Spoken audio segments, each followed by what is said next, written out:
God damn it. Hold on. I got someone calling me. Hold on. I need to get off this topic, though. Are we going to talk about that Poole guy? That what's his name again? Yeah, the Tupac thing. What's that guy's name? Russell Poole. Russell Poole. I need to talk about it. I'm gonna get because we're at an hour right now. We're at 58 minutes. Jeez, this is gonna be a long show. We'll have to break it up. Two-parter. Okay, so can you hear me? Mom's mad at you. Why? They tell him to call. We're trying to get a hold of you and me. I'm like, why haven't I go call? I already hung up on it once. I was like, something ready. I gotta go. Bye. All right, guys, welcome back to the TAP, and we're here with AV along or Angel. Dun, dun, dun. We're here with Angel, and then also with Play B here in the studio. And we got something else. We've been having a really spirited, lively conversation. Actually, it's been really, really interesting. But I want to switch gears completely, and I want to take us back to over 20-some years ago and bring up this case here. So, according to ABC7. The ABC7 News that says the headline is Tupac murder. Police close to making an arrest. Report says, and the article goes on and says that at Las Vegas, headlines out of Las Vegas, an arrest is close in the murder of Tupac Shakur, according to the Las Vegas television station. Las Vegas police, meanwhile, say that there is not say that this is not the case. Oh, wow. So there's a contradiction there. So I guess I don't know what's going on. It says the rapper was killed in a car on a Las Vegas strip 21 years ago. Las Vegas police will only say that the case is still an active homicide investigation. This potential break comes after a confession in the new documentary on BET in which a former gang member claims he was in the car when Tupac was shot. And the article goes on, and basically the individual that was in the car, I believe his name was Keefe D or Keefe something. He was the uncle of Orlando Anderson. Orlando Anderson, of course, was the person that Tupac Shakur and Suge Knight had beat up in the MGM. Right. He was the one that was supposedly had ripped the chain off of somebody.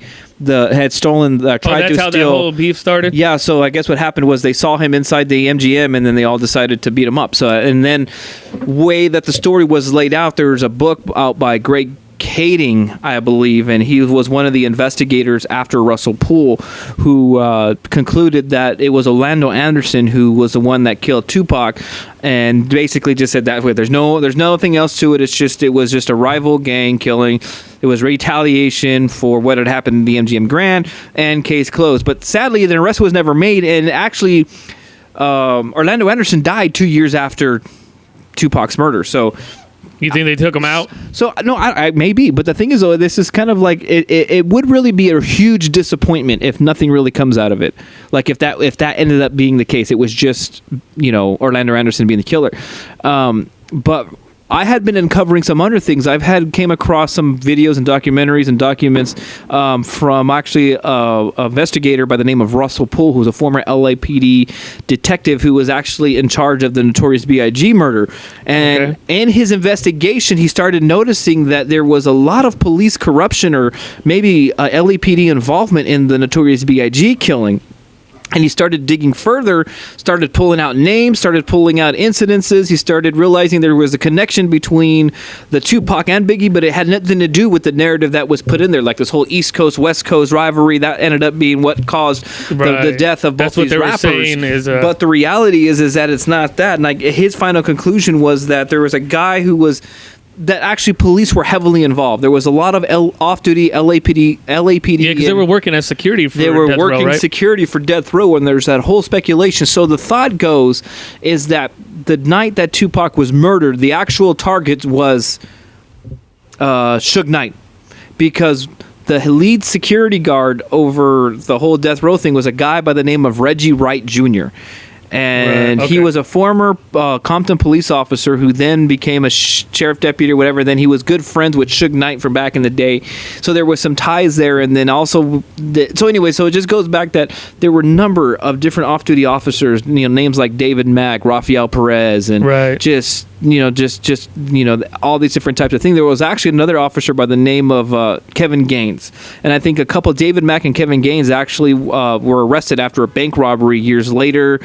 So anyways, there's a movie coming out in a couple of months that actually stars Johnny Depp, who plays Russell Poole. And from my thinking, that's going to be go over that whole concept where Russell Poole discovered Russell Crowe? No, Russell Poole. Russell Crowe. Are you familiar with the Russell Poole theory? Angel? What, the Tupac stuff? Yeah. That it was I don't know. I'm just hearing you say all this stuff, and all I can think of is I remember you had when we were teenagers, you had to print out.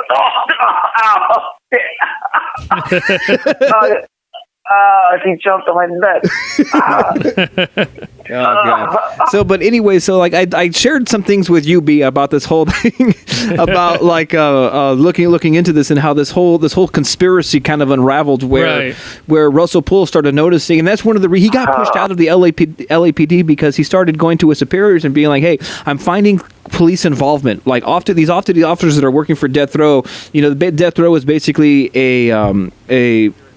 as an organized crime, right? You know, is syndicate. Yeah. Or whatever. So then you have these officers, and he started noticing all these different. You know, I guess there was the Rampart scandal not before that, and it's really interesting. I encourage anybody to look into it. I think if you really want to look into it, you got to look up videos. Who was actual videos from Michael Douglas Carlin, who was actually a friend of Russell Poole. They were getting a book ready to be published on all of his facts. Well, Russell Poole's death is kind of mysterious. Well, yeah, in its own right. So the way that Russell Poole had died is very interesting because, well, number one, he was in good health. He was always exercising, working out. He wasn't that old. And what had happened was he'd been working on the case, and he came across a couple things that were like, hey, this is enough evidence to pursue. Yeah. But because he was no longer a detective, he didn't work for a police department, he needed to get a homicide investigator. So according to Michael Douglas Carlin, that they had set up a meeting with the sheriff of L.A. County. And they were trying to get reopen the cold case. Try to reopen the case or get a homicide investigator to start pursuing everything that Russell Poole had uncovered. Well, in doing that, in 2014, the same year that Russell Poole died, Suge Knight had an assassination attempt on him again. What had happened was he was invited to the One Oak Club in Los Angeles after, or he was invited to the set of Straight Outta Compton. So he was invited to the set of Straight Outta Compton. They went to the One Oak Club afterward for a party, and apparently he was shot or shot at or something like that. So apparently the story goes is that the shooter was escorted out of the back of the club by an off-duty LA County Sheriff's deputy. Oh, wow. And he was transported to the airport by that deputy. So, and because of Russell Poole, had informants, and he, was especially if you have off-duty case. cops, they can get the jump on raids and whatnot. And exactly. What and there's that, he lays all stuff like that out in those videos. So anyway, so he was taking the information he had, and then he was taking that information. Well, I guess the sheriff had caught wind that he was aware of that Russell Poole had uncovered that on his own and was, I guess, disturbed by that. So what happened was Russell Poole had a meeting with him and his partner, Michael Carlin, had a meeting to go meet with the sheriff. So they were planning on meeting, and eventually what happened was Michael Douglas Carlin was told not to go to the meeting. They just wanted to talk to Russell. So Russell went to the meeting, and while in that meeting, supposedly he had a heart attack and died in the meeting. How convenient, right? So he was potentially about to expose sheriff or corruption in the sheriff department, and then he was going to expose the LAPD basically involved in the killings of both Notorious B.I.G. and Tupac. And so, and one of the things that he talks about is like, can you imagine if this actually broke, like that, if it were the truth, actually broke out, how much money the city would lose in potential lawsuits? Because if you can prove that the LAPD was that corrupt, you can basically make a case that every single thing they prosecuted, everybody they arrested during that time period, they could basically, well, they were corrupt. How do you know they? What if they, Well, didn't Rafael Perez get indicted, or he was charged with stealing evidence after Snoop Dogg supposedly shot somebody, right? So what was that's the same Rafael Perez? Well, what was happening was, so Tupac, or not Tupac, but Snoop Dogg owed Death Row a lot of money, because what eventually happened was that they were having to pay his legal bills when he was fighting the murder charge. So when he was fighting the murder charge, what ended up happening is the defense attorney, what was his name? It's gonna eat me alive. But the attorney for Death Row, or Suge Knight's attorney at the time, that was working for Snoop. They worked their magic and whatever, so they had evidence disappeared all of a sudden. Right. All the evidence that would convict Snoop Dogg disappeared during that time, and that was part of that thing. So what eventually happened is they went ahead and they built a cop set within Death Row, where Death Row wasn't secure, nobody out of the streets were providing security for Death Row anymore. It was all police officers because they got badges, now. they got guns. Yeah. So they were able to do those types of things. So eventually what happened was one of the, you got to talk about now Death Row in the mid 90s was making money. They were making like just a ridiculous amount of money. So, and I think what ended up happening was Suge Knight was made the front of the company, but he was told to keep low, have a low profile. But yet he didn't. But right? yet you he didn't. Be flamboyant. So eventually, what happened was there was basically the conspiracy was that Reggie Wright would. Had this plan laid out where, and the story is so in depth because you got his ex-wife involved. He had a relationship with one of the off-duty officers, or she had a relationship with one of the off-duty officers at one point.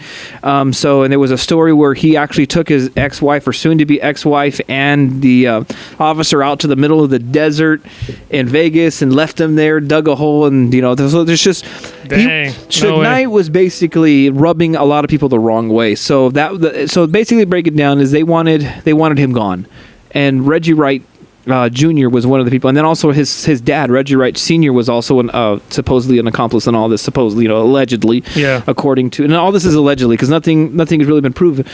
But a good way to look it up is to find Michael Douglas Carlin's videos, or also there's a book that they put out called the Chaos Merchants, which is all of their notes, all of everything that they had in this whole investigation. This is kind of like the JFK deal, like a modern day JFK. It's a modern day conspiracy because it's something that you have to really understand. It's like there was a line in the movie, and I don't think if you watched, you haven't seen the preview for the movie, right? No, I haven't. No. Okay, I'll show it to you before we go off air, and you can get your reactions to it.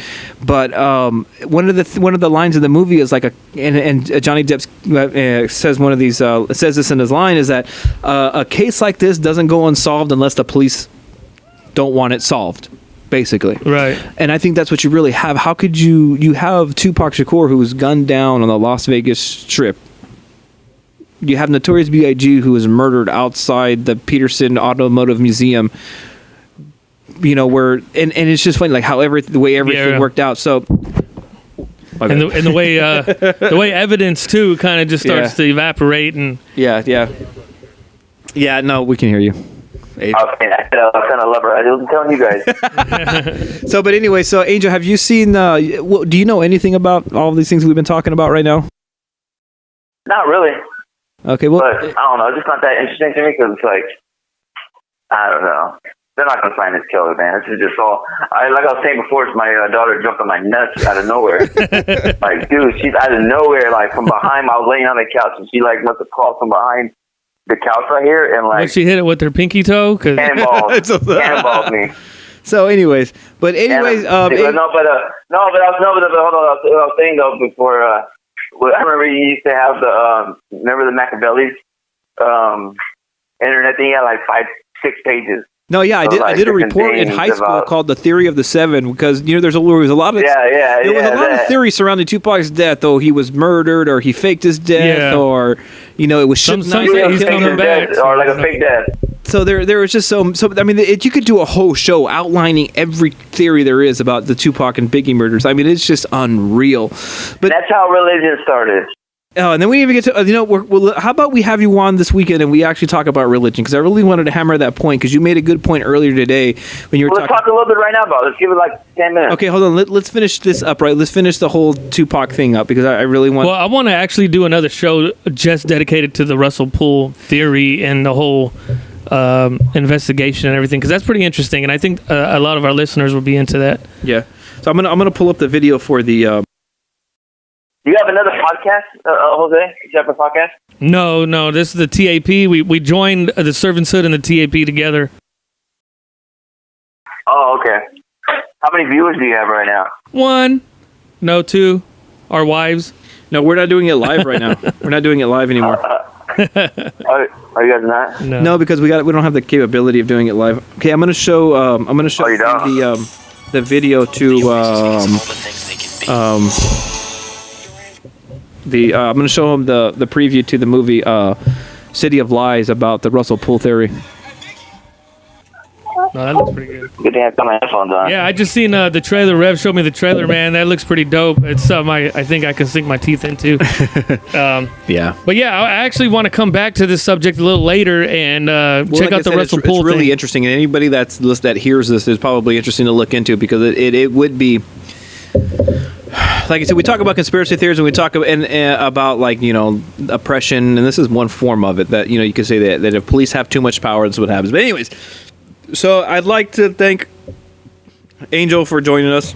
Playbee. Oh, we're done? No, we can still talk, but we're just going to close this segment out, and we'll talk a little bit more after, and then we'll post that on a separate thing. But anyways, so thanks for joining us on the TAP. We will gladly post anything else that happens after we go off right now, and because this has been a long, interesting 2-hour show. Almost, We've had yeah, nothing right? but fun. And anyway, but yeah, thanks for joining us, and we'll catch you guys in the next time. All right.